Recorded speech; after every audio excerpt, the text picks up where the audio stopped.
జై జై సద్గురు బ్రహ్మరాజుకి జై. శ్రీ శివరామ దీక్షిత సద్గురు పరబ్రహ్మణే నమః. శ్రీమద్ బృహద్వాసిష్ట సిద్ధాంత నిర్ధారణలను, శ్రీమద్ అచలబోధ ప్రతిష్టాపన ఆచార్యులను, శ్రీమద్రామడుగు శ్రీ శివరామ దీక్షితుల వారిచే రచయింపబడిన శ్రీమద్ బృహద్వాసిష్టమను శ్రీ శివరామ దీక్షితీయము.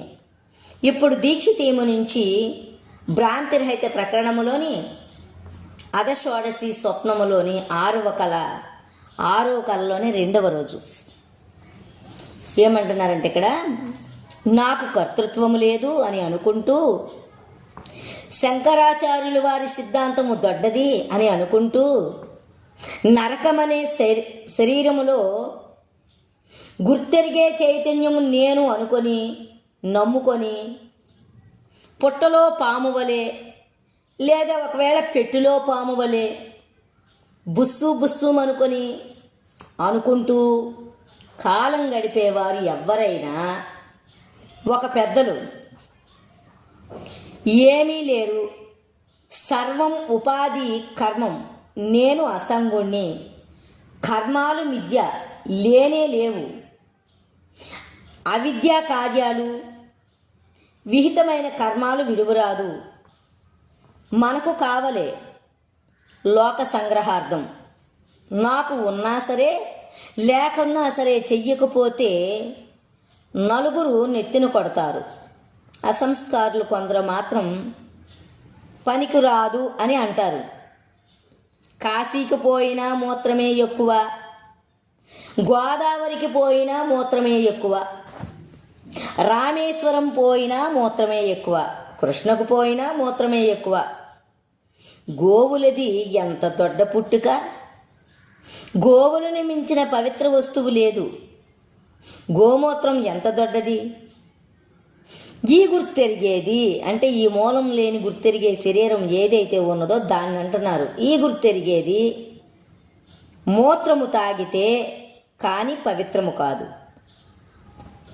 బ్రాహ్మడు గోవు కంటే తక్కువ, వీడేమో ఈ ద్విపాద పశువు అంటే రెండు కాళ్ళ పశువు.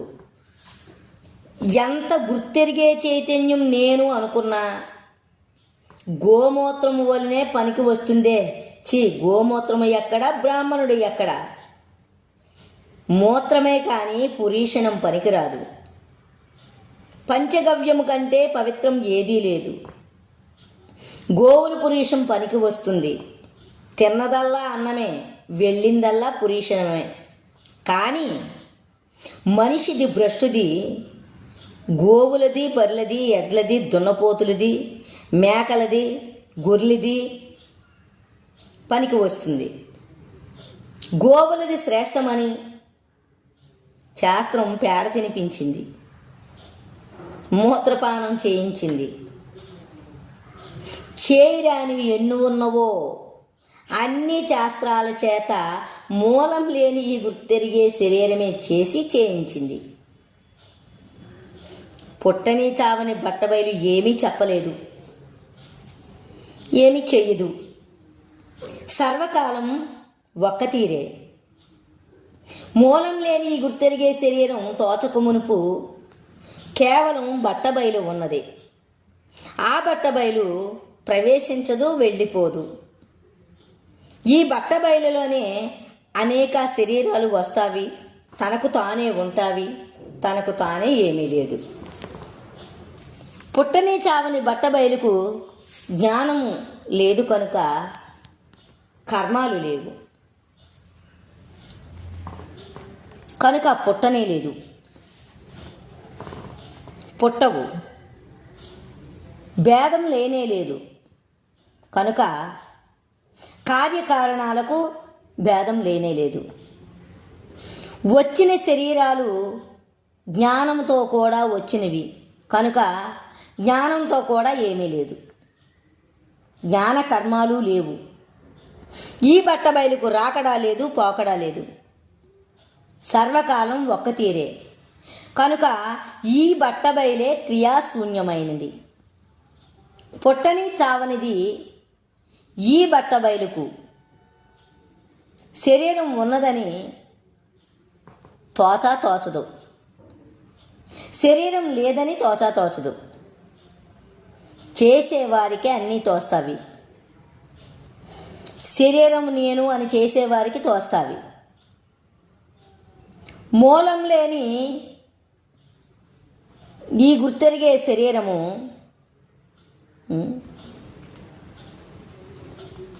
ఏమీ లేదు అని ఎలాగూ అంటే అలాగూ చేసేవారికి అన్నీ తోస్తావి. యథార్థంగా కలలో వచ్చిన ఏనుగులు మేలుకొంటే ఎలాగూ ఏమీ లేదో అలాగే మూలం లేని గుర్తెరిగే శరీరం ఏమీ లేదు. వారిది వారికే తెలియవలే కానీ ఇతరులకు సఖ్యము కాదు. వారితో కూడా ఉండి చూడవలే, వారి జాడా కనుక్కోవలే కానీ తెలియకుంటే తెలీదు. ఇది మహారహస్యము. ఇలాగ ఉన్నవారికి ఇచ్చకు మూలము లేదు. ఏ నిర్ణయము చేసేటందుకు మూలం ఏమీ లేదు. ఉన్నది ఉన్నట్టు ఉండే ఇటువంటి వారే భ్రాంతికి మూలం లేనివారు. ఉపాధి నుంచి అన్నీ తోచి ఉండే ఈ శరీర ఉపాధి నుండి అన్నీ పాయే. మూలం లేని గుర్తెరిగే శరీరం తోచినప్పటి నుండి భ్రాంతి పుట్టింది. మూలం లేని గుర్తెరిగే శరీరం కలలో వచ్చిన మనుషులు మేలుకొంటే ఎలాగ ఏమీ లేదో అలాగే శరీరానికి మూలం ఏమీ లేదు. ఉన్నప్పుడు తన సత్తావి తనకు గాని పుట్టని చావని బట్టబయలు ఈ శరీరాన్ని పుట్టించింది కాదు. విడవదు. ఈ శరీరం తనకు తానే మధ్య వచ్చి మధ్యపోయేది. ఈ బట్టబయలు శాశ్వతమయ్యింది. మొదలు కొన లేదు, రాకడా పోకడా లేదు, పుట్టుక చావు లేదు, ఎరుక లేదు, కర్మాలు లేవు, ఒక్కటైనా వికారము లేదు, ఇచ్చ ఎన్నటికీ లేదు, శరీరము లేదు కనుక చలించదు. ఈ కలలో శరీరం తోచంగానే వెంటనే క్రియాసిద్ధం మాటల చేత కుదరదు, సాధనల చేత కుదరదు. ఇక ఎలాగూ అంటే కలలో ఎన్ని కోట్ల ప్రజలు వచ్చినా ఉన్నా అనేక చిత్ర విచిత్రాలు చేసిన, అనేక పుణ్యాలు చేసిన, అనేకమైన పాతకాలు మహాపాతకాలు చేసిన, ఎంత భాగ్యవంతులు అయినా, ఎంత మంత్రవేత్తలు అయినా, ఎంత దరిద్రులు అయినా, ఎన్ని ఏనుగులు ఉన్నా, ఎందరో కుమారులు ఉన్నా, అనేక గోవులు ఉన్నా, అనేక మొహరీలు మూలను రాసులు ఉన్నా, ఎంత చదువుకున్నవాడు అయినా, కొత్తగా శాస్త్రాలు చేసేవాడు అయినా వెంటనే మేలుకుంటే ఏమీ లేదు అని తనకు తానే ఏ సాధన చెయ్యిందే ఎలాగు దృఢం ఉన్నాదో అలాగే మూలం లేని ఈ గుర్తెరిగే శరీరం కొంచెమైనా లేదు. సాధన చెయ్యిందే దృఢం ఉండినా వాడే పుట్టని చావని బట్టబయలు. వానికి ఒక్కటైనా ఉపద్రవం లేదు. సర్వకాలం ఒక్క తీరే. ఎన్ని కోట్లు శరీరాలు ఉన్నా ఇలాగే నోట అనేటందుకు శరీరం ఈషత్తు రాలేదు కనుక నోరు ఎలాగు ఉండి ఇదే భ్రాంతికి మూలం లేని రాజమార్గం. సర్వకాలం ఒక్క తీరే. స్వామి, అలాగైతే ఇటువంటి వారు కదలరా, మెదలరా, భోంచెయ్యరా, ఎలాగ ఉంటారు? శిష్య, కలలో వచ్చిన ప్రజలు మేలుకొంటే ఎలాగ ఉంటారు?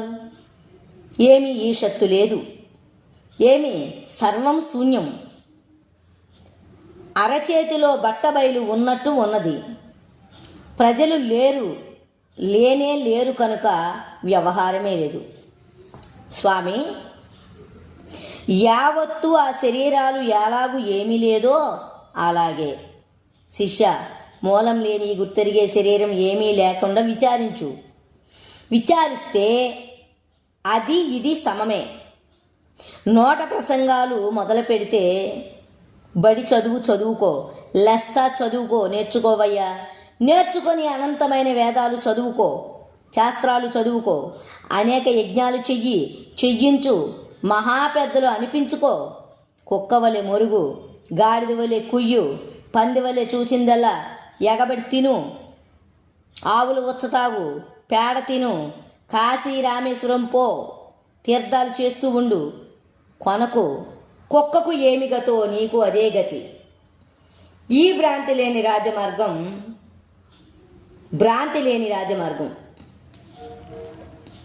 ఈ భ్రాంతి లేని రాజమార్గం సాధనల చేత సాధ్యము కానిది, విచారం చేత అతి సులభమైంది. మొద్దు గాడిద కొడుకులకు 2 మొద్దులు ముందర పెడితే గుంజుకుంటూ ఉంటారు. మొద్దులకు మొద్దులే గతి. మహా ఆస్తికులకు, అతి సూక్ష్మ ప్రజ్ఞవంతులకు దృష్టాంతం ఎలాగూ ఉన్నదో అలాగే తాత్పర్యం చేసుకో. మహాగుహ్యము, మహారహస్యము, ఉత్కృష్టమైన గుహ్యమని ఎవ్వరితో ప్రపంచం ముచ్చట ఆడక, పరమార్థపు ముచ్చట ఆడక, మహాయుక్తి చొప్పున కాలం గడిపినవాడు భ్రాంతి లేనివాడు. ఇది ద్వైతము వలె లేదు అని ఎగబడి చేసే మార్గము కాదు. గుర్తెరిగే జ్ఞానం నేను అని, కర్మాలు లేవు అని ఎగబడి చేసే రాక్షసత్వం కాదు, తత్వం దొడ్డది అని.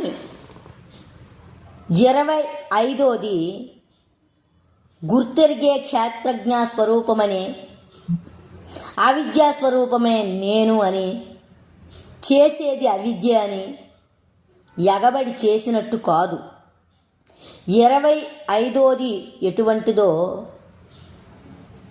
అటువంటి దాన్ని కనుక్కొని శాంతి చేత ఉన్నవాడే కృతకృత్యుడు. సరే, ఈ రోజుకి ఇంతటితో ముగిస్తూ మళ్ళా రేపటి భాగంలో కలుసుకుందాం.